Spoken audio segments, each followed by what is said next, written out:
நேரலை வணக்கம். நான் மார்ஷல் என்ற சிறப்பு நேர்காணலுக்காக நம்முடைய மூத்த பத்திரிகையாளர் திரு எஸ் பி லட்சுமணன் இணைந்திருக்கிறார். வாருங்கள் சார். வணக்கம். வணக்கம். டெல்லியில் 2வது நாளாக விஜய் சிபிஐ முன்பாக ஆஜராகி இருக்கிறார்.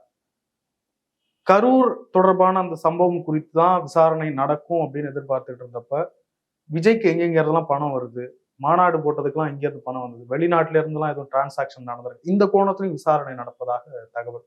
எப்படி பாக்குறீங்க? உறுதிப்படுத்தப்படாத தகவல் அது.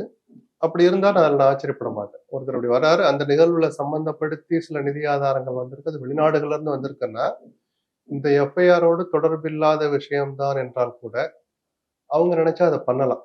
அது எவ்வளவு தூரம் சட்டத்துக்கு உட்பட்டது, அவங்க என்ன சார்ஜ் அபிஷியலா வைக்கிறாங்களா, இல்ல எல்லோருமே விவாதிச்சுட்டு இருக்கோம் இல்லையா, உறுதிப்படுத்தப்படாத தகவல் அரசியல் ரீதியாக அழுத்தம் விஜய்க்கு கொடுக்கப்படலாம். தங்கள் அணியில் வந்து இணையுமாறு, என்டிஏல சேர்ற மாதிரி, அல்லது இன்னாரோட சேர்ந்துடாதீங்க, அல்லது காங்கிரஸ் எப்படியாவது இழுங்க அப்படின்னு வெவ்வேறு கருத்துக்கள் பொதுவெளியில வருது இல்லையா.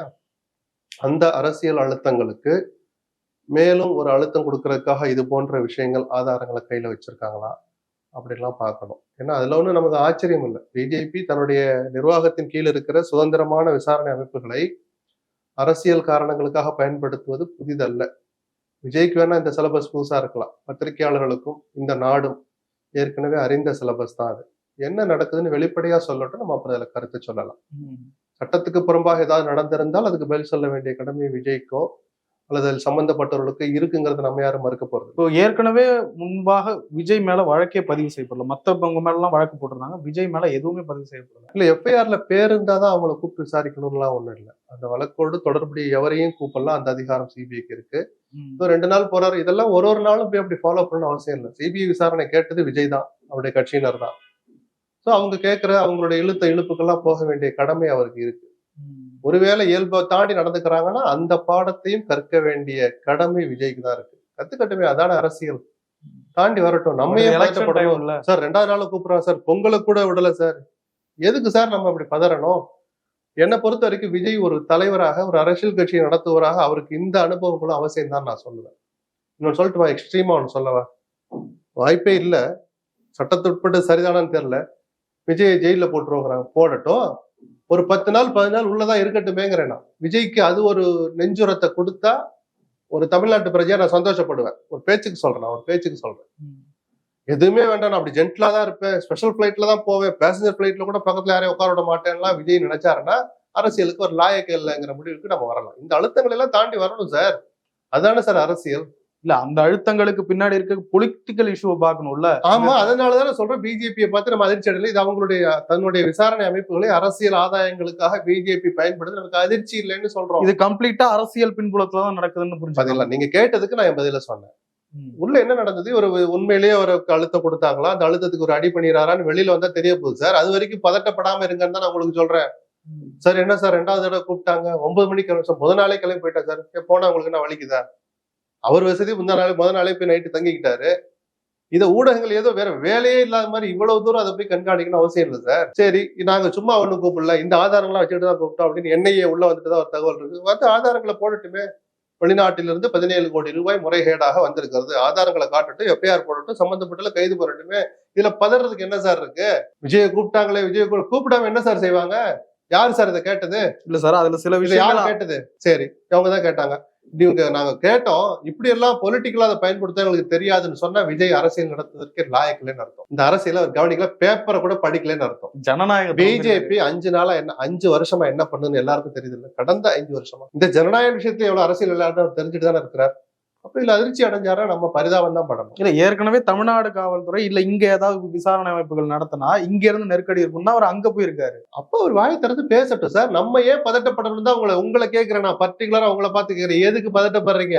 அவர் முதல்ல பதட்டத்தை வெளியில காட்டட்டும். தான் என்ன அப்நார்மலா இது அந்த அப்நார்மல் அவர் வாயில இருந்து வரட்டும் சார். நீங்க ஏன் சார் பதறீங்க? எதுக்கு பதறீங்க? நம்மளுக்கு கவலைப்படுறதுக்கு 1000 விஷயம் இருக்கு சார். ஏன் சார் சொந்த படம், தன்னுடைய கடைசி படம், ஒரு லேண்ட்மார்க் பிலிம் வந்து சிக்கல் படுத்துறாங்க, சட்டத்துக்கு புறம்பா அதுல சில விளையாட்டு நடக்குதுன்னு தெரிஞ்சிருந்தோம். விஜய் இன்னைக்கு வரைக்கும் வாய் திறந்தாரா? அந்த விஜய்க்காக மார்ஷல் ஏன் இவ்வளவு பதட்டப்படுறாரு? பதட்டப்படக்கூடாதுங்கிற ஒரு தமிழ்நாட்டு பிரஜைக்கு நான் அதான் சொல்லுவேன். சார், ஏதோ ஒரு அநியாயத்தை கண்டா பொங்கணும் சார். அந்த அநியாயம் சம்பந்தப்பட்ட ஒருத்தர் வாய் திறக்கும், அதனால சார் நம்ம பேசிட்டு இருக்கிறோம்.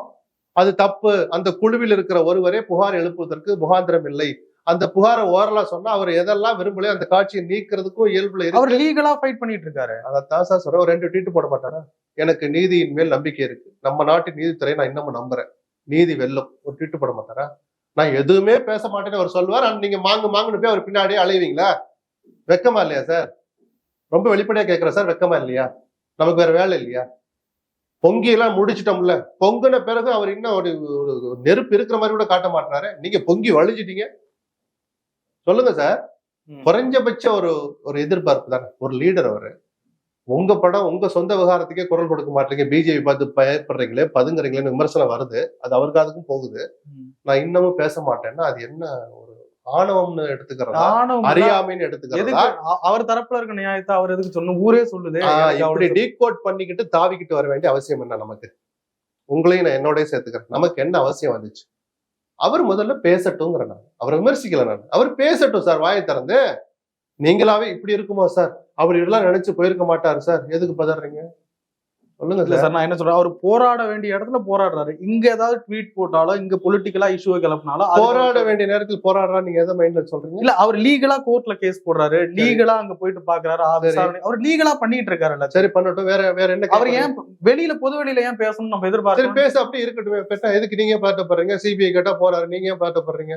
என்ன சார் 2வது நாள் என்ன சார் ஃபண்ட பத்தி எல்லாம் கேக்குறாங்களாமே, கேட்டா உங்களுக்கே வலிக்குது. அப்நார்மலா இருக்கே, அதனாலதான் சார் எல்லாம். இந்த அப்நார்மல்ங்கிற வார்த்தை முதல்ல விஜய் வாயில இருந்து வரணும் சார். ஏன் சார் அவர் எதுவுமே பேச மாட்டார், நீங்க வாங்கன்னு தாவிக்கிட்டு வருவீங்களா? ஏன் பேச மாட்டாருன்னு நினைக்கிறேன். அது அவர்கிட்ட தான் நீங்க கேட்கணும். அது தப்புன்னு நம்ம சொல்றோம். இந்த நாட்டை ஆள நினைக்கிற, இந்த மாநிலத்து மக்களை ஆள நினைக்கிற, இந்த மாநிலத்தின் முதலமைச்சராக வர விரும்புகிற விஜய்க்கு இது நல்லது இல்லைன்னு சொல்றோம். ஒரு சமூக விழிப்புணர்வு இயக்கம் நடத்துறேன்னா நீங்க நடத்திட்டு போங்க, எப்படி வேணாலும் நடத்தலாம். ஒரு ஆசிரமம் வச்சு கூட நடத்துங்க. ஆட்சியை பிடிக்கணும், எங்களை ஆளணும்னு நினைக்கிற விஜய் எப்படி இருக்கணும்னு கேட்கிற உரிமை நமக்கு இருக்கிறனா, அந்த ஆதங்கத்துலதான் உங்க மேல இந்த விஷயத்துல கோபத்தை காட்டுறனே தவிர உங்க மேல விஜய் மேல எனக்கு கோபம் கிடையாது. அவர் வாயே திறக்க மாட்டாரா? நாமளா டீகோட் பண்ணிக்கணும், நாமளே வியூகம் பண்ணிக்கணும், அவருக்காக குரல் கொடுக்கணும். வேற வேலை இல்லையா நமக்கு? சொல்லுங்க சார். அதை மீறியும் தான் சில நேரங்கள்ல குரல் கொடுக்கிறோம். சென்சார் போர்டுக்கு இந்த அதிகாரம் இல்லை, சென்சார் போர்டு இந்த விஷயத்தில் தன் அதிகாரத்தை மீறி, இயல்பை மீறி நடந்துக்குச்சுன்னு நம்ம எத்தனையோ பேர் பேசுறோம். யாருக்காக பேசுறோம்? உங்களுடைய அரசியல் எதிரி ஸ்டாலினும் ட்விட்டு போடுறார், அறிக்கை விடுறார். நீங்கள் ஆசை கொண்டிருக்கிற, மோகம் கொண்டிருக்கிற காங்கிரஸும் ட்விட்டு போடுது. ரொம்ப தீவிர விவாதங்களுக்கு பிறகு எல்லாரும் பேசணும், ஆனா நான் பேச மாட்டேன். இது அழிச்சாட்டியம், அக்கிரமம், ஆணவம். நீங்க என்ன சந்தேகப்படுறீங்க? அந்த 3 வார்த்தையை சொல்லிட்டு அதுக்கு மேல என்ன 4வது வார்த்தை சொல்றீங்களா? தப்புன்னு சொல்றோம் நம்ம. இது விஜய்க்கு நல்லது இல்ல. தவறுக்கு பின்புலத்துல என்னவா இருக்கும் தெரியல. அவருடைய பயம் தானே. ஒருத்தர் விமர்சிச்சா நம்ம மௌனமா தானே இருக்கணும். இல்லங்க, அதெல்லாம் யாருக்கும் பயப்பட மாட்டாங்க. கொள்கை எதிரின்னு டிக்ளேர் பண்ணவருக்கு ஏன் சொல்ல மாட்டாரு? ஏன் ஒரு வார்த்தை கூட பேச மாட்டாரு? நீதி வெல்லும் கூட ஒரு ட்வீட் போட மாட்டாரு. ஏன்? சிபிஐ விசாரணை என்ன மாதிரியான, வேற என்ன மாதிரியான கோணங்கள் எல்லாம் விசாரணை? ஒரு கோணம் இருக்கிறது, 2 கோணம். ஒண்ணு வழக்கா நடத்துறது, அந்த வழக்கு சொத்தை வழக்கு, யாரையும் சார்ஜ் பண்ண முடியாது. ஒரு மாதிரி ஃபைண்டிங்ஸ்ல போய் முடியும். அரசியல் ரீதியா தன்னுடைய ஆதாயங்களுக்கு விஜய நெருக்கடி கொடுக்க பயன்படுத்தலாம், நமக்கு தெரியாது.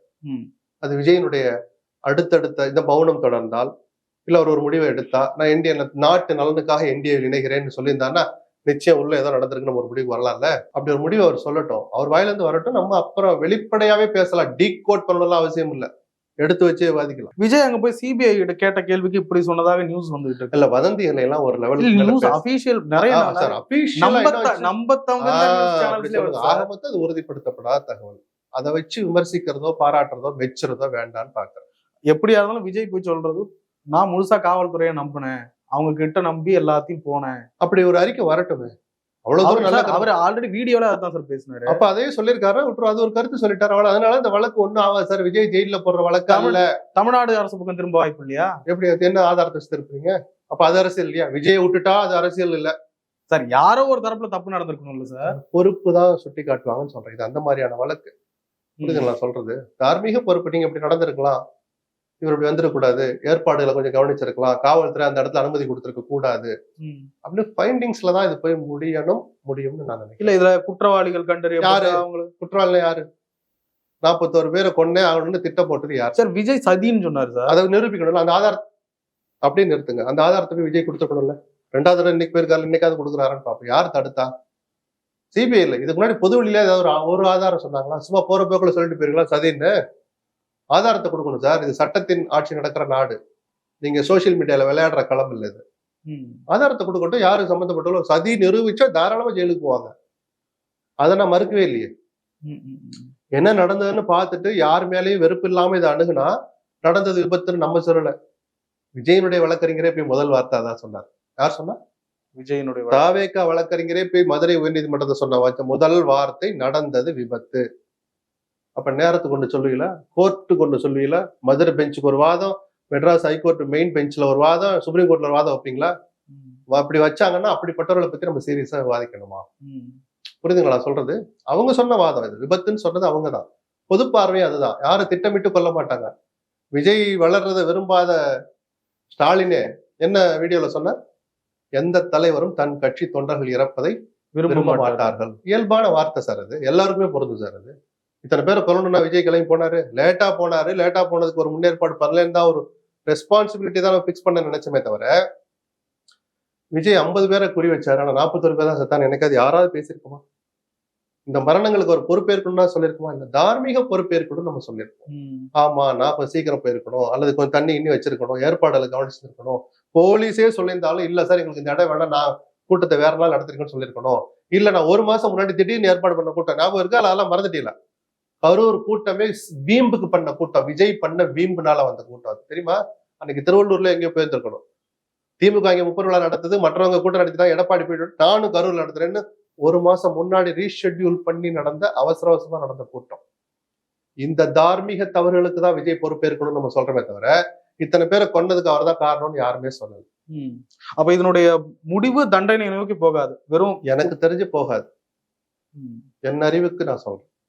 ஆரம்ப கட்டத்துல விஜய் அரசியலுக்கு வந்த புதுசுலாம் விஜய் கட்சியினுடைய நிர்வாகிகள்லாம் பேசிட்டு இருந்தது, இங்க ஆண்ட கட்சி ஆளுகிற கட்சி எல்லாம் ஊழல் கட்சி, நாங்கள் கரைபடியாத கடத்தோட வரோம், எங்க கையில எதுவுமே இல்லை அப்படின்னு. இப்ப சிபிஐ கிட்ட அல்லது மத்திய அரசே ஒரு ஒரு இன்ஃபுளுன்ஸ் பண்ணட்டுமே, ஃபோர்ஸ் பண்ணட்டுமே, எப்படி பண்ணாலும் விஜய் கிட்ட கரை இல்லைன்றாங்கல்ல. அவங்க பயப்பட வேண்டிய அவசியம் இல்லைல்ல விஜய்?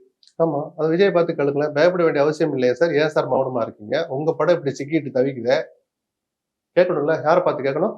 விஜய் பார்த்து. அதுக்கு விஜய் முதல்ல பத்திரிகையாளர்களை சந்திக்கணும். எவ்வளவு விஷயம் இருக்கு சார், அதை போய் அவ்வளவு சீரியஸா எடுத்துக்காதீங்க. இல்ல அப்படி மிரட்டி விஜய் பணிய வைக்க முடியும்னு நினைக்கிறீங்களான்னு கேட்கிறேன். அவர் பணியாளர் பாப்போம். நம்ம ஏன் சார் பதட்டப்படணும்? பணிஞ்சதை பத்தி அம்பலப்படுத்தணும். யாருமே அம்பலப்படுத்த மக்களே தெரிஞ்சுப்பாங்க. அது மாரி என்ன முடிவு எடுக்கிறான்னு பார்ப்பேன். ஒருவேளை அந்த அழுத்தத்துக்கு பணியாளர்னு எடுத்துக்கிட்டோம்னா பொலிட்டிக்கல் இம்பாக்டா பேசலாம் நம்ம. அவர் தன்னை கிறிஸ்துவராகவே அறிமுகப்படுத்திக்கிறதுலையோ அதை ஒத்துக்கிறதுலையோ வெக்கப்பட்டதே கிடையாது. உண்மையும் கூட ஜோசப் விஜயன் அதெல்லாம் சொல்லிக்கிறார். படங்கள்லயே தன்னை கிறிஸ்துவராக காட்ட தப்பு இல்லை. அப்ப தன்னுடைய அடிப்படை ஆதாரமாக அவர் நம்புறது அந்த கிறிஸ்தவ வாக்குகள். இயல்பாகவே ஒரு ஈர்ப்பு வரும் விஜய் மேல அந்த மத மக்களுக்கு. என்ன காரணம் வேணாலும் சொல்லட்டும், தமிழ்நாட்டை காப்பாத்துறதுக்கு எனக்கு வேற வழியே இல்லை கூட ஒரு வார்த்தையை சொல்லிட்டு என்டிஏல சேர்றான்னு வச்சுக்கோ ஒரு பேச்சு. சிபிஐ எல்லாம் என்னை மிரட்ட முடியாது, நான் சுத்த வீரன் அப்படின்னு சொல்லிட்டு தமிழ்நாட்டை காப்பாற்றணுங்கிறதுக்காக திமுக இருந்து மீட்கணுங்கிறதுக்காக நான் என்டிஏல சேர்றேன்னு கூட சொல்றான்னு வச்சுப்போம். கிறிஸ்தவர்கள் விஜயை ஆதரிப்பார்களா? சிறுபான்மையினர் அவர் ஆதரிப்பாங்களா? அப்படிங்கும்போது அந்த முழு பலம் கிடைக்காதுன்னு சொல்றாங்க. நிர்பந்திக்கப்பட்ட கூட்டணியா சாதாரண அரசியல் தெரிஞ்சவனு பேச ஆரம்பிச்சிருவான்.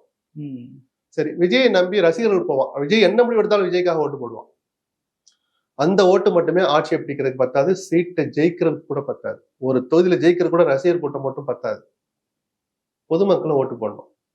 அப்போ நீங்க இவனும் சரியில்லை அவனும் சரியில்லை, அதுல 3வது ஆள் அவனை கொள்கை எதிர்ன்னு வேற சொன்னீங்களே, அவங்க எல்லாம் சேர்ந்து நிக்கிற இடத்துல போய் சேர்ந்தீங்கன்னா நீ யாருன்னு கேட்பாங்களா மாட்டாங்களா பொதுஜனம்?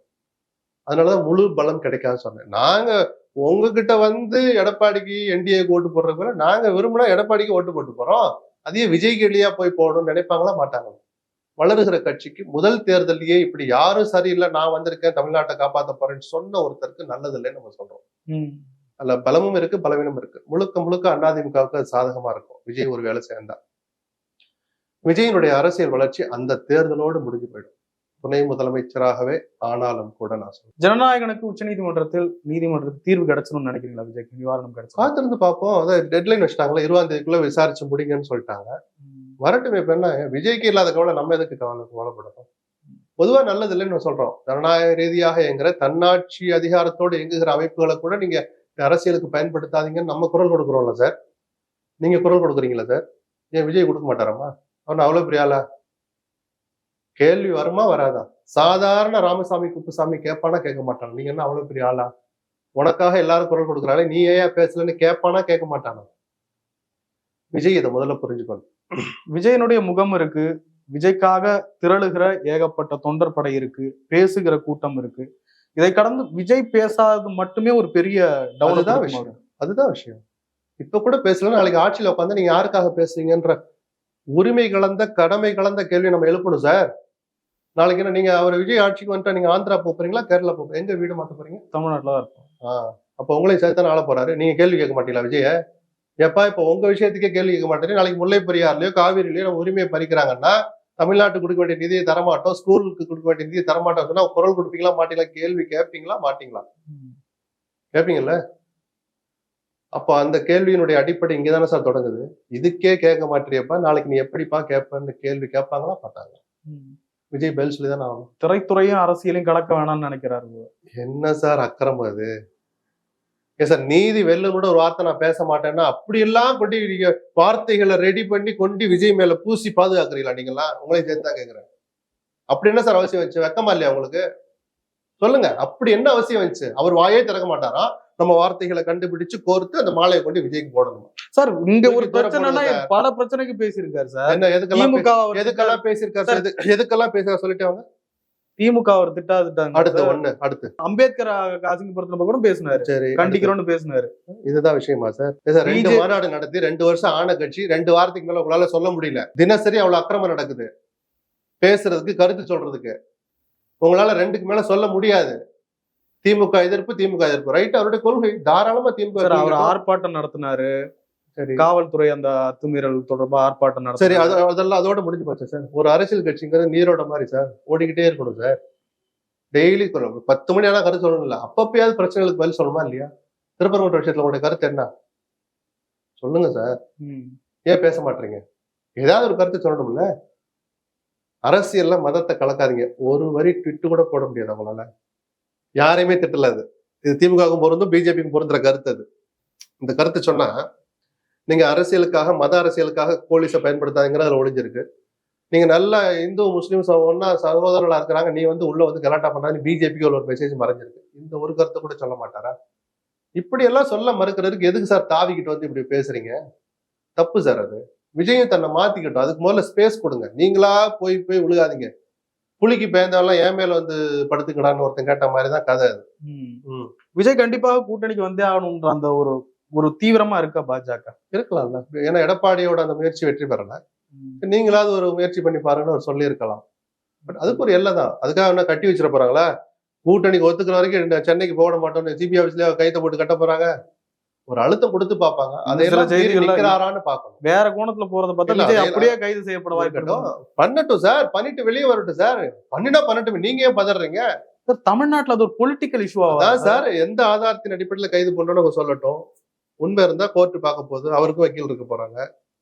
நான் சொல்றது புரியுது. அவ்வளவுதான். நடந்த பிறகு அதை பேசுவோம்.